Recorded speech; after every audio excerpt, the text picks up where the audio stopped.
কেউ যদি কারোর অন্যায়ভাবে 1 বিঘত সম্পদ আত্মসাৎ করে, 1 বিঘত সম্পদ আত্মসাৎ করে, যারা আইল ঠেলেন, কত বিঘত যে ঠেলতে ঠেলতে নিয়ে গেছেন আল্লাহ জানে। 1 বিঘত সম্পদ যদি কেউ কারোর আত্মসাৎ করে, নবীজি সাল্লাল্লাহু আলাইহি ওয়াসাল্লাম বলেছেন 7 তবক জমিনকে কিয়ামতের ময়দানে তার গলায় ঝুলিয়ে দেওয়া হবে। কত জমিন লাগে তোর বান্নি, সেদিন মৃত্যু হবে না, কষ্ট যন্ত্রণা এটা ঠিকই হতে থাকে। কিয়ামতের ময়দানে যারা জমির আইল ঠেলে বা ভাইয়ের জমি বোনের জমি আত্মসাৎ করে, তাদের গলায় জমি ঝুলিয়ে দেওয়া হবে। যে কতটুক পারিস তুই আইল ঠেলি নে, কতটুক পারিস তোর নামে লিখি নে।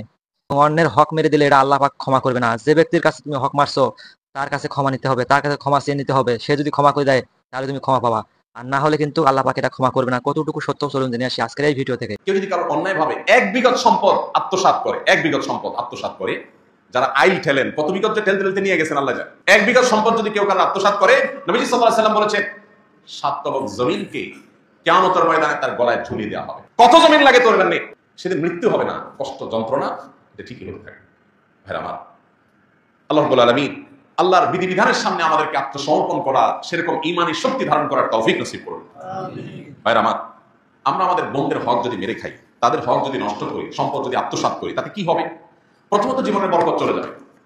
এই যে সম্পদ রাখবেন, এই সম্পদ আসলে তেমন কোনো কাজে আসবে না। সম্পদ রাখবেন, সাথে ক্যান্সার চলে আসতে পারে, কিডনি ড্যামেজ হয়ে যেতে পারে, হার্টে ব্লক হতে পারে, এমন কিছু হতে পারে যে সম্পদ মারছেন বোনের 5 লাখ টাকা, রোগ আল্লাহ ধরাই দেবে 10 লাখ টাকা, টেরও পাবেন না। দ্বিতীয়ত, এটা সাধারণ হারাম না, আত্মীয়তার বন্ধন ছিন্ন করার হারাম। আত্মীয়তার বন্ধন ছিন্ন করার হারামটা এটা আরো জঘন্য হারাম। এর পাশাপাশি আরেকটা বিষয় থাকে এখানে, সেটা হলো যে কখনো কখনো বোনরা হয়তো ছোট থাকে, এতিম হলে সেক্ষেত্রে এতিমের হক মেরে খাওয়ার আরেকটা গুনাহ এখানে যুক্ত হয়, কতগুলো অপরাধ এখানে যুক্ত হয়। আর এই জন্যই আল্লাহর ভয় অন্তরে লালন করতে হবে। নবী সাল্লাল্লাহু আলাইহি ওয়াসাল্লাম বলেছেন, লা ইয়ারবু লাহমুন নাবাতা মিন সুহতিন, কারণ শরীর যদি হারাম উপার্জন দ্বারা গঠিত হয়, ফান্নারু আউলা বিহি, তাহলে জাহান্নামের আগুন সেই শরীরের জন্য অধিকতর উপযুক্ত। এই হারাম উপার্জনকারী ব্যক্তির দোয়া কবুল হয় না, ইবাদত কবুল হয় না, আমল কবুল হয় না, নেক আমল কবুল হয় না, আল্লাহর কাছে সে দায়ী হিসাবে থাকে। আল্লাহ রাব্বুল আলামিন আমাদের সবাইকে সতর্ক এবং সচেতন থাকার তৌফিক দান করুন। আমরা সবাই দায়িত্বশীল হব তো ইনশাআল্লাহ। বোনদের হক না দেওয়ার ক্ষেত্রে একটা খোলা যুক্তির কথা বলেছি যে তাদেরকে বিয়ে দেওয়া হয়েছে, অনেক টাকা খরচ হয়েছে। বাবা থাকলে বাবার দায়িত্ব, বাবা যদি মারা যান বিয়ে দেওয়ার দায়িত্ব কার? ভাইদের। আপনি দায়িত্ব পালন করেছেন, কোনো অনুকম্পা অনুগ্রহ করেন নাই যে ওটাকে কাটাকাটি করবেন। অর্থাৎ বিয়েতে যে টাকা গেছে ওই টাকা আপনি কাটাকাটি করে সম্পদ দিবেন না সেখান থেকে, না, এটা করার সুযোগ নেই। এক। দ্বিতীয়ত, আমাদের সমাজে অনেক বড় বড় কুসংস্কার আছে এই সংক্রান্ত। এর ভিতরে মেয়েদের হক মেরে খাওয়ার জন্য ছেলেরা একটা কুসংস্কার বানাইছে, সেটা হলো বাবার বাড়ির হক নিলে এটা সয় না। শুনছেন আপনারা? হাইরে হাইরে হাইরে, মানে বাটপারি এই লেভেলের সম্ভব? আপনি চিন্তা করেন, একই বাবার সম্পদ, ছেলে সব আগলে ধরে রাখবে, ভোট করবে, তার সইবে, কোনো অসুবিধা নেই। বোনদের বেলায় এটা বলা হয় মেয়েরা বাবার বাইরের হক নিতে হয় না, বাবার হক নিলে কি হয়, এটা সয় না, ধ্বংস হয়ে যাবে সব, এটা রেখে যাবে, আমার কাজে লাগবে। কত নম্বরের বাটপারে চিন্তা করে, কত বড় ডাহা মিথ্যা কথা। ডক্টর খন্দকার আব্দুল্লাহ জাহাঙ্গীর রহমানের কাছে প্রশ্ন করা হয়েছিল, কোন ভাই যদি বোনের হক মেরে খায় বাবার সম্পদে, তাহলে বোন তার বিরুদ্ধে মামলা মোকদ্দমা করে বিচার বসিয়ে এটা আদায় করাটা উচিত হবে কিনা বলে, নাকি মাফ করে দেওয়া উত্তম? ডক্টর আব্দুল্লাহ জাহাঙ্গীর রহমান বলেছেন তার বিরুদ্ধে মামলা মোকদ্দমা করে আদায় করাটা উত্তম। কেন উত্তম? বলেন যে বোন যতই মুখ দিয়া বলুক তার মনে কষ্ট থাকবে, এখানে আরো মানুষের হক জড়িত আছে। মামলা মোকদ্দমা করে যেভাবে হোক জোর জবরদস্তি করে যদি নিজস্ব হকটা আদায় করতে পারে, তাহলে এই ভাইটা কিয়ামতের দিন পাকড়াও থেকে বেঁচে যাবে, এটা তার উপকার হবে। এই জন্য ভাই, বাবার বাড়ির হক মেয়েরা নিলে তাদের সয় না, এই ডাহা মিথ্যা কথার বিরুদ্ধে আমাদের সংগ্রাম করতে হবে। দ্বিতীয়ত, আমাদের সমাজে মেয়েরা বাবার বাড়ির হক নিয়ে গেলে এটাকে অনেকে খারাপ চোখে দেখে, মনে করে যে আরে এটা কোনো কথা হলো। মেয়েরাও হেজিটেশন করে নিতে চায় না, কারণ বিয়ের পর স্বামীর সংসার করতে চলে যায় শ্বশুর বাড়িতে, কিন্তু তার নাইটা পোতা আছে তো বাবার বাড়িতে, যার কারণে বাবার মায়ের প্রতি টানটা ঠিকই থাকে। বিয়ের পর 30 বছর 40 বছর 50 বছর পার হওয়ার পরেও, বার্ধক্য এসে গেলেও তখনও মনে চায় একটু বাবার বাড়িতে যাই, একটু ঘুরে। তো যদি হক নিয়ে আসি তাহলে কোন মুখে সেখানে আবার যাবো, এরকম একটা ব্যাপারও থাকে। এবং সাধারণত আমাদের সমাজে কোনো মেয়ে বাবার বাড়ি থেকে হক টক নিয়ে গেলে, জমি জমা সব বুঝে নিয়ে গেলে, সে আসলে অনেক ছোট লোক ভাই আছে যারা মনে করে যে এখন আর সে কেন আসবে, বাকিনারা কেন আসবে, বোন কেন আসবে। যতদিন হক নেয় না ততদিন বোন আসলে মোরল জবাই হয়, গরুর গোশত দিয়ে কিনে বাজার করে রান্না করে খাওয়া হয়, কারণ হক আছে। আর হক নিয়ে গেছে তখন মনে হয় পর হয়ে গেছে, এখন পর্যন্ত তার আসার কোনো রাইট নেই। পরিষ্কার জেনে রাখা দরকার, ভাই এবং বোনের সম্পর্ক কি শুধু সম্পদকে কেন্দ্র করে? অতএব বোন যদি তার প্রাপ্য হক বুঝিয়ে নেয়, তারপরও মৃত্যু পর্যন্ত এই বোনের সাথে সুসম্পর্ক বজায় রাখতে হবে, এবং বাবার বাড়িতে ভাইয়ের বাড়িতে বেড়াইতে আসার অধিকার বোনের ঠিকই থাকবে, আবার ভাইয়ের কর্তব্য থাকবে বোনের বাড়িতে গিয়ে বেড়ানো এবং তাকে দেখা খোঁজ খবর নেওয়া। এটার সাথে সম্পদ দেওয়া নেওয়ার কোনো সম্পর্ক নাই। অতএব এই কুসংস্কারের উপর আমাদেরকে আঘাত করতে হবে যে কোনোভাবেই এই কুসংস্কার থাকা চলবে না। ভাইয়ের হক থেকে বা বাপের হক থেকে সম্পদ থেকে বোন সম্পদ নিয়ে গেলে সেই বোন সেই মেয়ে আর বাপের বাড়িতে আসতে পারে না, এটা সঠিক কথা নয়। বরং সম্পদ নিয়ে গেলেও আসতে পারবে, সম্পদ থাকার মধ্যে তো অবশ্যই আসতে পারবে, বলাই বাহুল্য। এই জন্য ভাই এই কুসংস্কারটা আমাদের দূর করতে হবে। অনেক ক্ষেত্রে দেখা যায় একটা সিন ক্রিয়েট করা হয়। কিরকম সিন ক্রিয়েট করা হয়? মেয়েদের সম্পদ মারার ক্ষেত্রে দুইটা সিন ক্রিয়েট হয় সাধারণত। একটা হয় বাসর ঘরে, মহর দেওয়ার বেলায় আসে, ফুসলায়া ফাসলায়া, মেয়েরা লাজুক প্রকৃতির হয়, বাঙালি মেয়ে মুসলিম মেয়ে আরো বেশি লাজুক হয়, যত ধার্মিক তত লাজুক হয়। এই জন্য বাসর ঘরে ফুসলায়া ফাসলায়া, দেখো মহর তো 10 লাখ 1 টাকা ধরছে মুরব্বীরা, তো আমার তো দেওয়ার সামর্থ্য নাই, আমি ইনশাল্লাহ তো সামনের মাসে বা 1 বছরের মধ্যেই সর্বোচ্চ আমি ইটালি চলে যাবো, সৌদি আরব চলে যাবো, কত 10 লাখ হবে, সবই তো তোমার। বউ তখন বেচারি সময় করে বলে যে আরে কি বলেন সময়, আমার কোনো দায় দাবি না এগুলা। এই যে মুখে না দাবি আদায় করলে সিন ক্রিয়েট করে, একটা পরিবেশ ক্রিয়েট করে, এটা হলো আরেক বার্তায়। আপনার বিয়ে করতে বলছে কি মহরের টাকা জোগাড় করার মতো ক্ষমতা না থাকলে? এটা তো লজ্জার কথা যে বাসর রাতে আপনি বোর কাছে টাকার জন্য মাপ চাইতেছেন। মেয়েরা যদি শরীরের মাসালা ভালো করে বুঝতো তো বলতো খবরদার, মহারণা পরিষদের আগে কোনো আওয়াজ নাই, কোনো আলাপ নেই, আগে পরিশোধ করো। তারা তো জানে না শরীর তাদেরকে কি অধিকার দিয়েছে। আরেকটা বাটপারি হয় বাবার মৃত্যুর পর, মায়ের মৃত্যুর পর বোনদেরকে দাওয়াত দেয় ভাইয়েরা, বাগিনা বাগিনী এবং জামাই সমেত।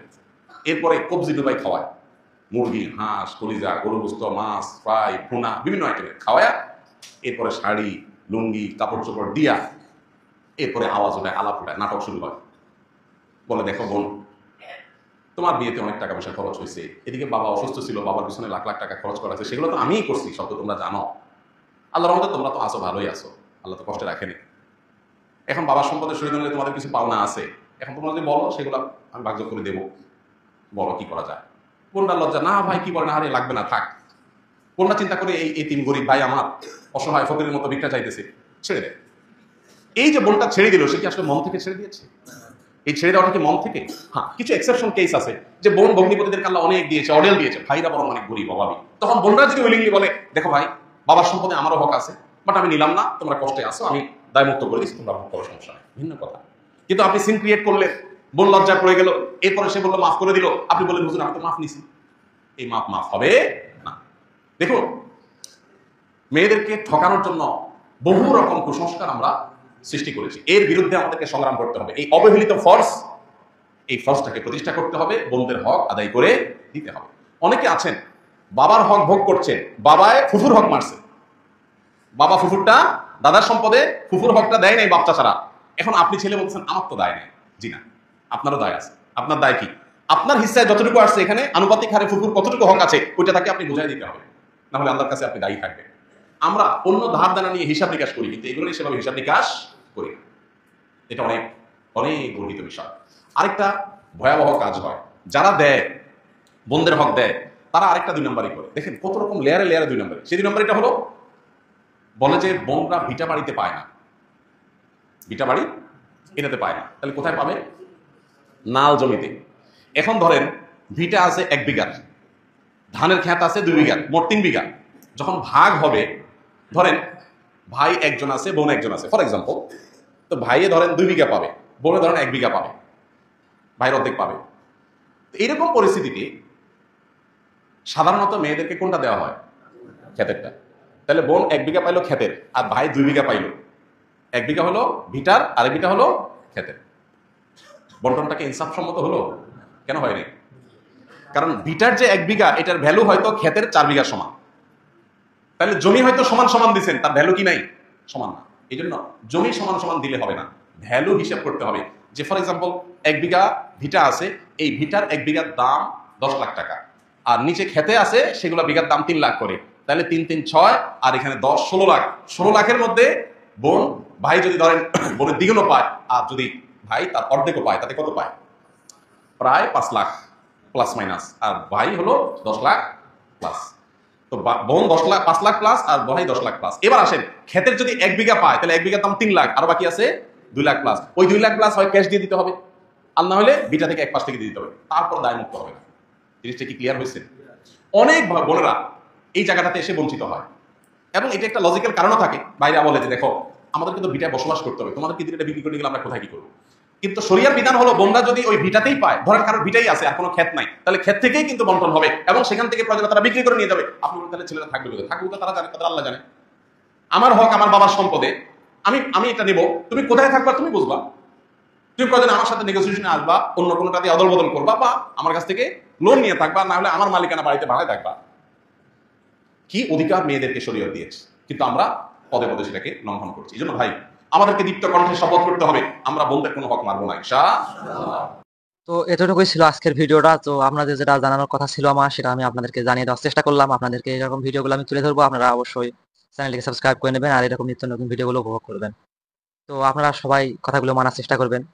হ্যাঁ, ভাই হোক, বোন হোক বা পাড়া প্রতিবেশীকে হোক, কারো জমি আত্মসাৎ করার চেষ্টা করবেন না। কারণ দুনিয়ার জমিন একদিন দুনিয়ায় থেকে যাবে, আপনি একদিন থাকবেন না। পাপটা কিন্তু সাথে যাবে, জমিনটা সাথে যাবে না। তো অবশ্যই চেষ্টা করবেন এই বিষয়গুলো থেকে এড়িয়ে থাকার। আপনারা যদি বুঝতে পারেন বিষয়টা, অবশ্যই কমেন্ট করে জানিয়ে দিবেন যে আমি বুঝছি, এবং ভিডিওটি কেমন লাগছে তাও মতামত জানিয়ে দিবেন। আজকের ভিডিও এতটুকু থাকলো। ভালো থাকবেন, সুস্থ থাকবেন, দেখা হবে পরবর্তী ভিডিওতে।